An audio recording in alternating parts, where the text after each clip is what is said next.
ये जनजाति मंत्री जैसे ही मेरा नाम आया यहाँ से उठ के भाग गए, तो जनजाति मंत्री को जवाब देना पड़ेगा, जनता को जवाब देना पड़ेगा कि जनजाति का पैसा कि आप गैर जनजाति पे खर्च कर रहे हैं। स्थगन प्रस्ताव पर बोलने का मौका दिया उसके लिए बहुत बहुत धन्यवाद। माननीय सभापति महोदय, मैं सरकार का ध्यान आकर्षित करना चाहता हूं और मंत्री जी तो नाम आते ही मंत्री जी तो सदन से बाहर निकल गए। माननीय सभापति महोदय, अभी 5000 शिक्षा सहयोगी हड़ताल पर हैं। उनकी लंबे समय से मांग है कि माँ बाड़ी डे केयर में कार्यरत शिक्षा सहयोगी को जनजाति ग्राम विकास समिति से हटाकर वरिष्ठता के आधार पर जनजाति क्षेत्रीय विकास विभाग टीएडी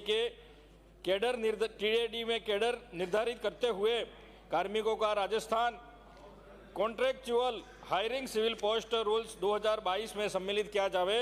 शिक्षा सहयोगी और समन्वयक दोनों की मांग है। माननीय सभापति महोदय, शिक्षा सहयोगियों का मानदेय भुगतान डीबीटी द्वारा सीधा शिक्षा सहयोगी के स्वयं के खाते में डाले। माननीय सभापति महोदय, ये मैं कहना चाहता हूँ आपके माध्यम से मंत्री जी को, सरकार को, माँ बाड़ी शिक्षा सहयोगी और समन्वयकों को रिटायरमेंट पर 10 लाख का पैकेज दिया जाए, क्योंकि उनकी परिवार चलता नहीं है, पेंशन नहीं मिलती है, तो उनको भी पेंशन नहीं दी जाकर 10 लाख उनको पैकेज दिया जाए। माननीय सभापति महोदय, जनजाति का पैसा जनजाति पर ही खर्च करना है, ये नियम बना हुआ है, लेकिन हमारे मंत्री महोदय, जनजाति मंत्री महोदय ने गैर जनजाति वर्ग के शिक्षा सहयोगी और समन्वयक लगा रखे। मैं बताना चाहूँगा, चिखली में 1, सिमलवाड़ा में 1, साबला में 1, डूंगरपुर में 2 और आसपुर में 2 गैर जनजाति शिक्षा सहयोगी लगाए हैं। माननीय सभापति महोदय,